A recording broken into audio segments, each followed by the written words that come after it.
এই মুহূর্তে আলু চাষি এবং আলু ব্যবসায়ীদের জন্য ভয়ঙ্কর খবর। কবে বর্ডার খুলবে, কবে আলু বাইরে যাবে, এ নিয়ে কিন্তু এখনও সরকারের তরফ থেকে কোনো সিদ্ধান্ত দেওয়া হয়নি। সরকারের তরফ থেকে কিন্তু কোনো ঘোষণা জারি করা হয়নি।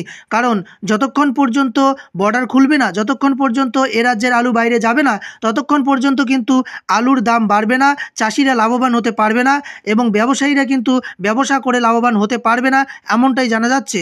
এবারে সরকারের তরফ থেকে কিন্তু এখনও জানানো হয়নি কবে বর্ডার খোলা হচ্ছে, এ রাজ্যের আলু কবে বাইরে যাচ্ছে, সেরকম করে সরকার কিন্তু সেই বিষয়ে কোনো নির্দিষ্ট নির্দেশিকা এখনও জারি করেনি। ইতিমধ্যেই হাইকোর্ট থেকে কিন্তু জানানো হয়েছে, হাইকোর্ট যে নির্দেশ দিয়েছে যে রাজ্য কিন্তু আলু আটকে রাখতে পারে না, কারণ বাইরের রাজ্যে আলু না গেলে এ রাজ্যের চাষিরা লাভবান হবে না এবং রাজ্য সরকারের এখতিয়ার নেই যে রাজ্যে আলু আটকে রাখবে, কারণ রাজ্য সরকারের এখতিয়ারের মধ্যে এটা পড়ে না। যেটা ঘোষণা করেছে হাইকোর্ট যে রাজ্যের আলু বাইরে পাঠাতে দিতে হবে, এটা কিন্তু আগেই জানিয়ে দেওয়া হয়েছিল, আগেই হাইকোর্ট জানিয়ে দিয়েছিল। তো তারপরেও কিন্তু সরকারের তরফ থেকে এখনও কোনো সিদ্ধান্ত এ পর্যন্ত জানানো হয়নি।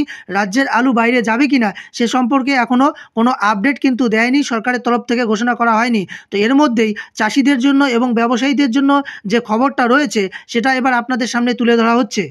বর্তমানে চাষিরা যে আলু চাষ করেছে সেটা হচ্ছে পোখরাজ আলু। এই পোখরাজ আলু কিন্তু হিমঘরে রাখা যায় না, কারণ পোখরাজ আলু হিমঘরে রাখলে নষ্ট হয়ে যায়। সে কারণে পোখরাজ আলু কিন্তু ক্ষেত থেকে তুলে, জমি থেকে তুলে সেটা কিন্তু বিক্রি করতে হয় বাজারে। এবারে এটা যদি বাইরে না যায়, পোখরাজ আলু যদি বাইরে পাঠানো না যায়, তাহলে কিন্তু চাষিরা লাভবান হতে পারে না। কারণ বর্তমানে পোখরাজ আলুর যে বাজার দর সেটা কিন্তু খুবই কম, খুবই নগণ্য। প্রতিটি বাজারেই পোখরাজ আলুর পাইকারি দর 7 থেকে 8 টাকা। এতে কিন্তু চাষিরা লাভবান হতে পারে না। 7 থেকে 8 টাকা কেজি দরে যদি আলু বিক্রি করে চাষিরা, তাহলে সেখানে চাষিরা ক্ষতির সম্মুখীন হয়ে পড়ছে। কারণ 1 কেজি আলু চাষ করতে যে খরচটা পড়ে সেটা কিন্তু এই আলু বিক্রি করে 7 টাকা 8 টাকায় বিক্রি করে সেই দামটা উঠে আসছে না বলে রাজ্যের বিভিন্ন এলাকা থেকে, বিভিন্ন জেলা থেকে বিভিন্ন কৃষকরা কিন্তু জানাচ্ছেন। তারা বলছেন যে এই দামে যদি আলু বিক্রি করতে হয়, তার থেকে আলু জমিতে পচিয়ে ফেলা অনেকটা ভালো, এরকমটাই কিন্তু তারা জানিয়েছেন। কারণ পোখরাজ আলুর বাজার, বর্তমানে পোখরাজ আলুর বাজার প্রতিটি বাজার মূল্যে পাইকারি বাজার চলছে 7 থেকে 8 টাকা প্রতি কেজি। তো এই দামে কিন্তু চাষিরা বিক্রি করতে পারছে না। এই দামে বিক্রি করলে তারা লসের সম্মুখীন হচ্ছে, অর্থাৎ তারা লাভের পরিবর্তে তাদের ক্ষতি বেশি হচ্ছে। এই কারণে চাষিদের মাথায় কিন্তু হাত পড়ে গেছে। অন্যদিকে ব্যবসায়ীরাও ব্যবসা করতে পারছে না, কারণ তারা যদি বাইরে আলু পাঠাতে না পারে, তাহলে কিন্তু তারা লাভের মুখ দেখতে পারবে না। কারণ এই বাজারে আলু ক্রয় করে এই বাজারেই বিক্রি করা তাদের পক্ষে সম্ভব হচ্ছে না, কারণ এই বাজারে আলু বিক্রি করলে সেম দামেই বিক্রি করতে হবে, অর্থাৎ যে দামে কিনতে হচ্ছে সেই দামেই আবার বিক্রি করতে হচ্ছে। সে কারণেই কিন্তু চাষিদের সাথে সাথে ব্যবসায়ীরাও ক্ষতির মুখে পড়ছে।